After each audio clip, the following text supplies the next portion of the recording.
አሰላሙ አለይኩም ወራህመቱላሂ ወበረካቱ። ውድና የተከበራችሁ የቻናሌ ቤተሰቦች እንዴት ናችሁ? ደህና ናችሁ? ሁሉ ሰላም ከኔ ጋር አልሐምዱሊላህ ሁሉ ሰላም ነው። እንግዲህ ዛሬ ይዤላችሁ የመጣሁት ታላቁ የበድር ዘመቻ ክፍል 4 እና የመጨረሻውን ይዤላችሁ መጥቻለሁ። አብራችሁ ይቆዩ። የአላህ መልእክተኛ ሰለላሁ ዐለይሂ ወሰለም የአቡበክርን ሀሳብ ተቀበሉ ስንል 68 ምርኮኞችን ለሰሃቦች በመከፋፈል ለምርኮኞቹ መልካም ዋሉ አሏቸው። ከዚያም የአላህ መልእክተኛ ከምርኮኞቹ መበዣ ክፍያ ተቀበሉ። ከነሱም ውስጥ ሀብታሞች ለአንድ ምርኮኞች ከ1 እስከ 4000 ድርሃም ይከፍሉ ነበረ።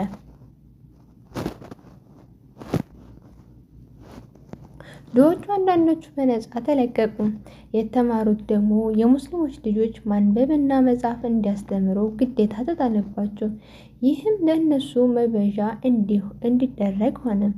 የእምነት ወንድማማችነት በላጭ ስለሆኑ በእናትና በአባቱ በኩል የሙስዓብ ኢብን ኡመይር ወንድም የሆነው አቡ አዚዝ ኡመይር ኢብኑ ሐሺም ምርኮኞች ውስጥ ነበረ።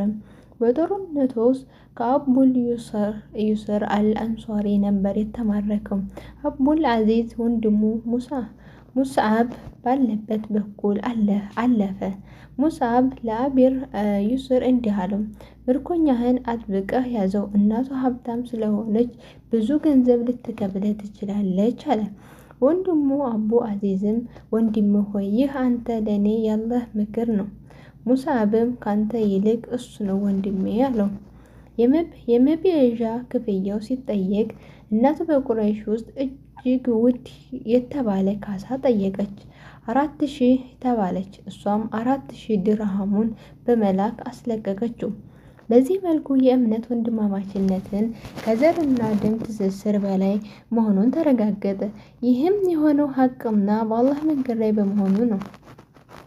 የአላህ መልእክተኛ ሰለላሁ ዐለይሂ ወሰለም ልጅ የዘይነብ ባል ከምርኮኞቹ ውስጥ መገኘቱ አቡል አስ ኢብን አራቢኤ ኢብን አብዱል ዑዛ የአላህ መልእክተኛ ሰለላሁ ዐለይሂ ወሰለም አማች የልጃቸው የዘይነብ ባለቤት ነበረ። አቡል አስ በታማኝነት በንግድም በመካ ውስጥ ከሚቆጠሩ ትልልቅ ሰዎች መካከል አንዱ ነው። እናቱ ሐላህ ቢንት ሁወይሊድ ደግሞ የነብዩ ሰለላሁ ዐለይሂ ወሰለም ሚስት ኸዲጃ እህት ናት። የአላህ መልእክተኛ ሰለላሁ ዐለይሂ ወሰለም ልጃቸውን ለሱ እንዲድሩም የጠየቀችው እሷ ናት። አንድ ልጇም የታየው ነበር። ይህም እሱ ለሷ ካለው አክብሮት የተነሳ ነው። በአንድ ነገር ላይ አይቃወሙትም። ይህ ሁሉ የሆነው የነብዩ ሰለላሁ ዐለይሂ ወሰለም ከመካከላቸው ማለትም ወይህ ከመውረዱ በፊት ነበረ። ነብዩ መለኮታዊ ራእይ ሲቀበሉ ከቁረይሽ ጋር የጠላትነት ሁኔታ ውስጥ ከገቡ በኋላ አቡልሃብ ሙሐመድ ብቻውን ይቅር፣ በእናንተ ስር ያሉትን የእሱን ልጆች ፍቱ በማለት መመሪያ አስተላለፈ። የመጀመሪያ ልጁ ዑትባህ እንዲፈታ አዘዘው። እሱም የአላህ መልእክተኛ ልጅ ፈታ። ወደ አቡል አስ በመሄድ ዘይነብን እንዲፈታ ጠየቁት። እኛ በቁረይሽ ውስጥ ካሉ ሴቶች ሁሉ መርጠህ የፈለግከውን እናጋባህ፣ ይህችን ፍታ አሉት። አቡል አስ ግን ወላሂ ይህች ሚስቴን አልፈታትም፣ በእሷ ምክንያት ከቁረይሽ ሴቶች ሌላ እንዲኖረኝም አልሻም። ነቢዩ ሰለላሁ ዐለይሂ ወሰለም በዚህ ጊዜ በዚህ አቋሙ ተደሰቱበት። የመካ ሰዎች በካሳ ክፍያ ምርኮኞቹን እንዲወስዱ በላኩባቸው ጊዜ የአላህ መልእክተኛ ሰለላሁ ዐለይሂ ወሰለም ልጅም ዘይነብም ባሏን ይፈታላት ዘንድ የመበዣ ገንዘብ ላከች። ከገንዘቡ ጋር ያኔ ከአቡል አስ ጋር ስትጋባ ከእናቷ ኸዲጃ በስጦታ መልክ የተሰጣት ቀላል ጭምር አብራ ሰደደች። የአላህ መልእክተኛ ሰለላሁ ዐለይሂ ወሰለም ዘይነብን ባየ ጊዜ እጅጉን አዘኑላት። ለሰሃቦቻቸው ምርኮኛዋን መልቀቅ ከፈለጋቸውና ያቀረበችውን ንብረት መመለስ ከቻላችሁ አድርጉ አላቸው። የአላህ መልእክተኛ ሆይ እሺ አሉ። ምርኮኛ ባሏን አቡል አስን ፈቱላት፣ ንብረቷንም መለሱላት። በላጩም የአላህ መልእክተኛ ሰለላሁ ዐለይሂ ወሰለም ዘይነብ ወደ መዲና ተሰድዳ ትመጣ ዘንድ እንዲለቃት ለአቡል አስ ሀሳብ አቀረቡለት። አቡል አስም በሀሳቡ ተስማማ። የአላህ መልእክተኛ ሰለላሁ ዐለይሂ ወሰለም የአንዳንድ ምርኮኞችን አቅምና ሁኔታ በማየት ያለ አንዳች የካሳ ክፍያ ልዋጭ በነጻ አሰናበታቸው። የበድር ጦርነት ውጤቶች። የበድር ጦርነት በአጠቃላይ በእስልምና እንቅስቃሴም ሆነ በሰው ልጆች ታሪክ ውስጥ ግልጽ በሆነ መልኩ ትልቅ ትምህርት ሰጥቶን ያለፈ ዘመቻ ነው። ታላቁ ጌታችን አላህ ሱብሃነሁ ወተዓላ በዕለቱ እውነትና ውሸትን በተለየበት ቀን አልአንፋል 841 በማለት ሰይሞታል። ይህ ጦርነት ታላላቅ ውጤቶች የተገኘበት ሲሆን ከእነኚህ መካከል ጦርነቱ ሁለት ጎራዎች የሚለይ ውሸትና እውነትን የሚያሳውቅ ነበር። የሙስሊሞች ኃይል ጠነከረ። በአረቢያ ደሴት ሁሉ ተፈሩ። የእርሷ ትምህርት፣ አመለካከት፣ መርህ ያላት እውነት ከፍ ብላ ታየች። ቁረይሾችም በአረቦች ዘንድ የነበራቸው ደረጃ በአንዴ የፈራረሰ ሲሆን ድንገት በደረሰባቸው በዚህ ሽንፈት የመካ ሰዎች በከፍተኛ ደንግጠዋል። ሙስሊሞች በአካባቢው ላይ አስፈሪ ኃይል ሆኖ መውጣት በመካና መዲና መካከል የሚገኙ በርካታ ጎሳዎች እውቅናን ሰጥተው ከነሱ ጋር ስምምነት እንዲፈጽሙ አስገደዷቸው።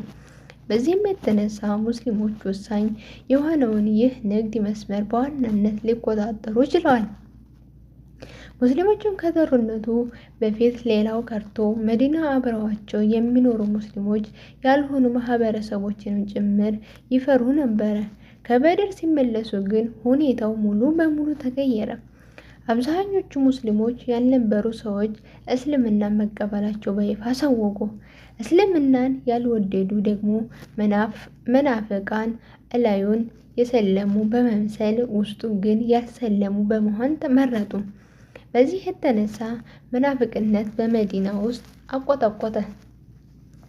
አይሁዶች ለሙስሊሞች ያላቸው ጥላቻ ጀመረ። አይሁዶችም ጠላትነቱን በግልጽ እስከ ማሳየት ደረሱ። ከፊሎቹ ደግሞ በመዲና ውስጥ የሙስሊሞቹን ሁኔታ በመሰለል ለቁረይሽ ወሬ ያቀበሉና ያነሳሱባቸው ጭምር ነበረ። የቁረይሾች የንግድ መስመር አደጋ ላይ ወደቀ። በዚህ ቁረይሾች የሙስሊሞችን ስለፈሩ የንግድ መንገዳቸውን በነጅድ በኩል በማድረግ የኢራቅን መስመር ለመምረጥ ተገደዱ። ይህም መንገድ ረጅም ነበረ። በበድር ቀን ሸሂድ መስዋዕትነት የሆኑ የሙስሊሞች ቁጥር 14 ሲሆን ከነኚህ መካከል 6ቱ ሙሃጅሮች ከነቢዩ ጋር በስደት ከመካ ወደ መዲና የገቡና 8 ደግሞ ከአንሷር የመዲና ሙስሊሞች ወገን ነበሩ። ከሙሽሪኮች ደግሞ 70 ሰዎች የተገደሉ ሲሆን 70 ያህሉ ደግሞ ተማርከዋል። አብዛኞቹ ትልልቅና ዋና የሚባሉ ሰዎች ነበሩ። ከዚህ ጦርነት የምናገኘው ትምህርት አላህ ጠንካራ አማኞችን አይቀየር በሆነው ዲል ቃል ገብቶላቸዋል። እርሱም የሻውን ነገር መፈጸም ግድ ነው። ማንም ከመከሰት አይከለክለውም። አላህ ሐቅን የሚያጸናውና ውሸትን የሚደመስሰው ጠንካራ ታጋይና ታጋሽ በመሆኑ ሰዎችን አማካይነት ነው። እጅ ለእጅ መያያዝ፣ አንድ መሆን፣ አለመለያየት ለስኬትና ለድል የሚያብቃቃ መንገድ ነው። ጦርነትን ለማሸነፍ ሙስሊሞች የተከተሉትን አዲስ ጦር ስልት ጠላትን በከፍተኛ ሁኔታ አስደንግጧል። የአላህ መልእክተኛ ሰለላሁ ዐለይሂ ወሰለም በድር ላይ ሙሽሪኮችን ካንበረከኩበት ከዚህ ጦርነት የውጊያ ቴክኒክ አማኞች ከፍተኛ የሆነ ልምድ አግኝተውበታል። ጽኑ አቂዳ በራስ መተማመን ያደረጃል። ወኔ ሞራል በቀላል ሁኔታ ከፍ ያደርጋል። የማይሸነፍ ሰራዊትንም ለመገንባት ያግዘናል። አላህ ሱብሃነሁ ወተዓላ እንዲህ ይላል፣ ከጥቂት ጭፍራዎች በአላህ ፍቃድ ብዙውን ጭፍራ ያሸነፈች ብዙ ናት፣ አላህም ከታጋሾች ጋር ነው ይለናል። አልበቀራ 249 እና ውዶችዬ ታሪካችን በዚህ ያበቃል። ከታሪኩ ብዙ እንደተማርንበት አስባለሁኝ።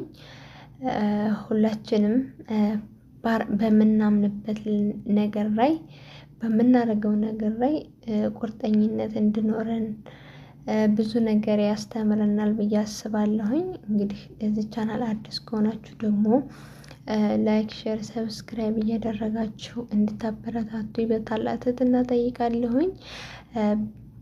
ቀጣይ ደግሞ በሌላ ታሪክ እንገናኛለን ኢንሻአላህ። የምንማርበትን ታሪክ ወደ እናንተ ይዤ በመምጣት ደስ እንደማሰኛችሁ ተስፋ አደርጋለሁ። ግን ለቻናሌ አዲስ ከሆናችሁ ላይክ፣ ሼር፣ ሰብስክራይብ አድርጉኝ ማለት ነው። ወሰላሙ አለይኩም ወራህመቱላሂ ወበረካቱ።